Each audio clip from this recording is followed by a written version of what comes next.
Boost tubes, please.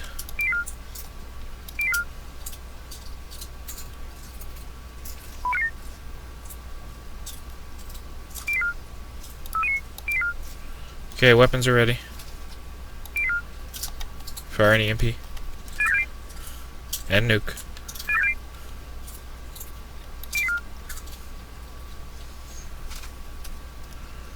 Whenever you're ready, Helm. Do we have an echo? Yeah, Echo 2.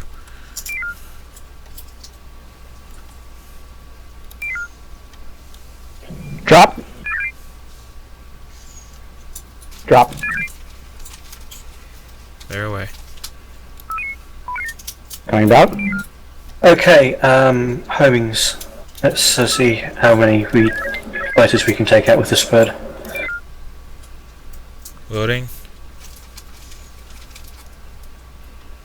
Still rocking. Okay. Shall I target the carrier? Yeah. Aww. Can we play with our food before we eat it?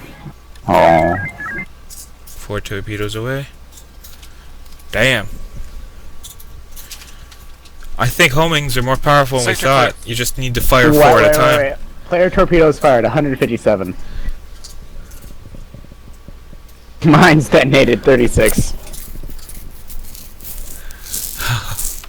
Nice. Okay, as far as I can see, we all went pretty well there. I know we had a few lag issues. Can you points? can you spread the word that this thing rocks? We had no problems, not even with the torpedo bar, the anti-torps. I mentioned earlier that I feel like we could get rid of one of the light cruisers and replace it with a missile cruiser. And I felt like we could take one of the battle cruisers and replace it with something else. I don't know what, but it'd be nice to have a little bit more variety, you know? So our ships, you know, felt like they were our ships. Like, you know, individuality, man. Yeah. Military, man. Okay, so first question. This is the first real mission that I've run with a missile cruiser. Obviously it works. Does it work too well? Because I felt it doesn't turn that well. It does. It has its beams are horrible, so you're vulnerable to drones. You can't get in close to anything. It's useless in asteroid fields. Well, not without 100%, lost yeah. supplies, you're in trouble. It has its disadvantages. But it has its advantages as well. Would I say it's better than any other vessel? I think that we probably couldn't have cleared anything as fast as we did, but that's just because we have so much heavy ordnance, and regularly we would not have that much heavy ordnance in a real life scenario. Yeah, would be limited to what was the starting ordnance, if you can remember weapons in terms of nukes and mines. 1286, 12 EMPs, 8 mines, and 6 nukes. So there are disadvantages. Do I think it works too well? No. I think if we were to apply this to a regular mission, it would just work just as well as any other ship does. Eventually we would run out. I think what would happen is when this mission started, we would be going in kicking ass and taking names and chewing gum, but then we would be out in fuel collections for a while to save up torpedoes, and then we'd come in again. It'd be like a cavalry charge with the horses. We do a cavalry charge, we do some massive damage, rip them a new one, then go out the other side and be gone for a while, recouping. We got plenty of EMPs as well, so we could kind of hold back a bit and launch stuff over their shoulders. Yes. I think it would be a good mop-up vessel. Light cruiser or something comes through with an echo run, and then we just mop up with some torps on whatever's left over that doesn't surrender. Yeah, the danger with that is, of course, is that the torps, if we destroy the target, they'll just go rogue and could hit friendly. Which means that you need a really good weapons officer to handle that. Yeah, I would say if there were other ships, I would be firing them one at a time, or in clusters of 2, and if the thing had its low shields, I would just fire one torp. I would be more conservative with the torpedoes. Yeah, I think that comes with practice. Comparing this ship to, say, the new battle cruisers, This one needs a much better weapons officer. The battlecruiser needs a much better engineer. Oh, interesting. That sounds about right to me. The thing is with this, it's just every ship has its advantages and disadvantages. I noticed that I couldn't really turn that well on this. It's horrible. As a helmsman, I'm like, can't turn, must evade, and can't do it. But as a weapons officer, I'm guessing it was a lot of fun. It was a lot of fun, but it's because you're used to being closer to the targets. Whereas once we got a little more practice, we would be further away, and it's a constant switch of back and forth. Even though now the Mark II has beams to take on the drones, it feels that their rate of fire is so ungodly slow. I might as well have a potato gun, but at least it's something. Yeah, it is something because torpedoes can't really cut it when it comes to those. You should see what the carrier has on it. Here, Fish. Can we find simulation so I can show him? Can I show him what the carrier has on it? You're about to see why we don't use the carrier and why we can't use the carrier in simulations. Are you just gonna restart this one with the same console? Let's see. Where is it? Where's the carrier? Did I pass it? Falcon, Pegasus, Phoenix, Hunter, Hawk, Leviathan. Oh, Leviathan. Duh. Alright, well, I'm ready on the same thing unless we need to reconnect. Looks good to me, yeah. So this is 11-1. This is your ship. You notice something? It's pretty. Can we get a side view on that? Yes, put side on if you want. Okay. Now look at your weapons console. Yeah, I see it. I have 8 homings and 1 nuke. Or 80 homings and 1 nuke. That's because it's a gas guzzler. Actually, wait, why is this one not a gas guzzler? What did you do to this one? Why is it not gas guzzling? Oh, that's because our warp is so slow. Oh, why is this one not gas guzzling? Okay, the reason it had 80 was because it was a gas guzzler. Okay, why do we have 1 nuke? Because everything has to have 1 nuke. Okay, so what's the story with the beams? I'll see. Tell me where something is that I can shoot at. Nearest thing's a biomech heading right.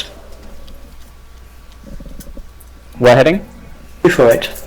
So, want me to 248? load homing? Coming back to 248.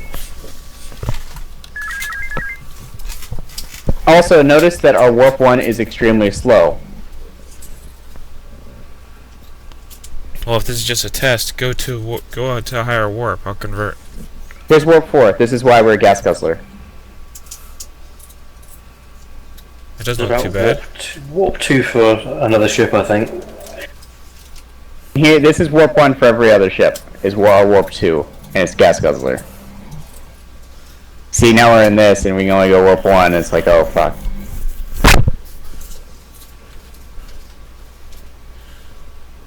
Give us a status on main, please.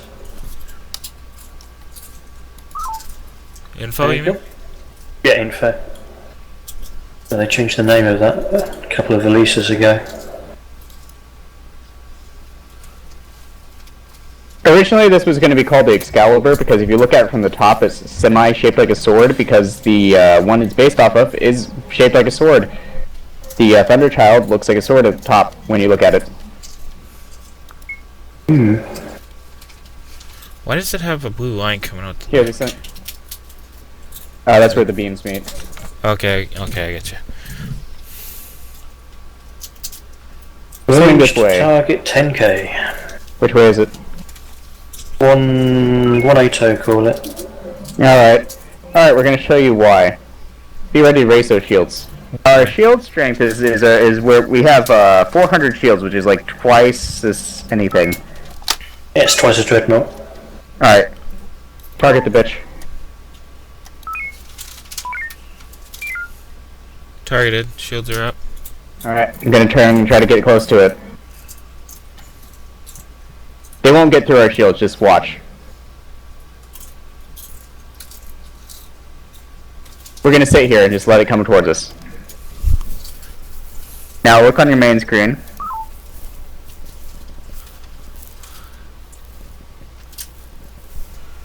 Rear view on main screen. Side of you, that works too. And just sit here and watch.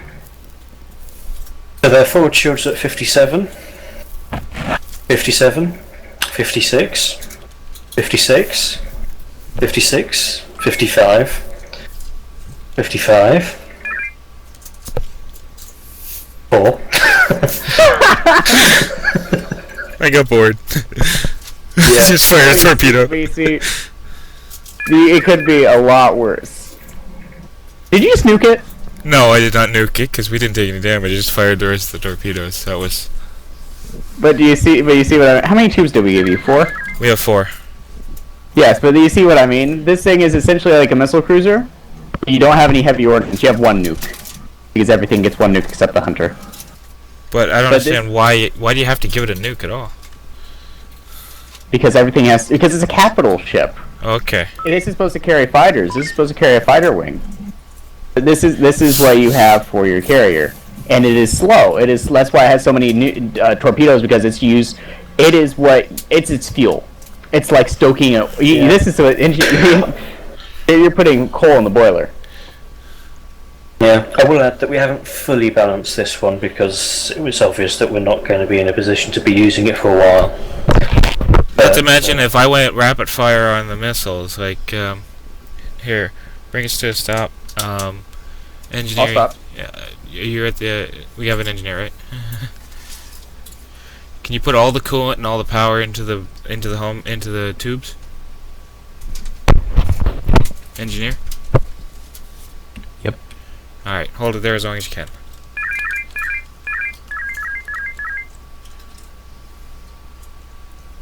Let's see a rate of fire here.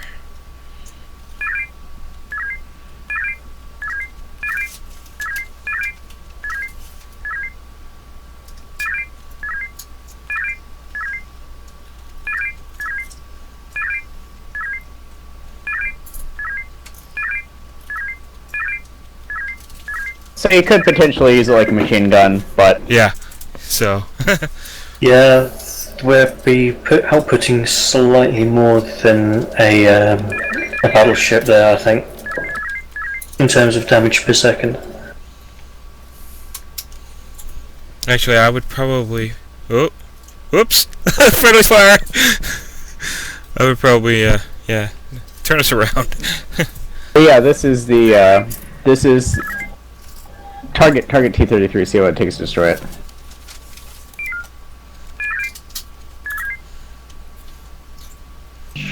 Yeah, but the reason that I gave it a nuke when we did the code for it was everything except the hunter gets a nuke.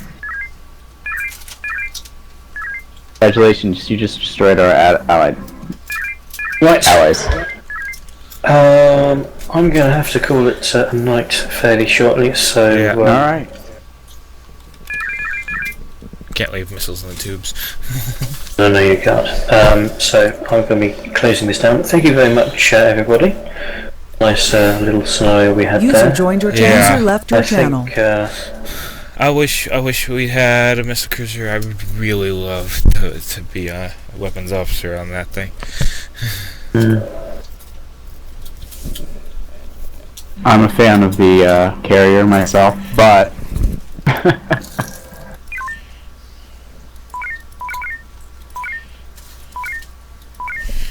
But with 45 power, that means if we did 45 homings, if we just put it into just energy, that's 4,500. So we start off with 5,500 for power, basically. If you look at it that way. a lot of power.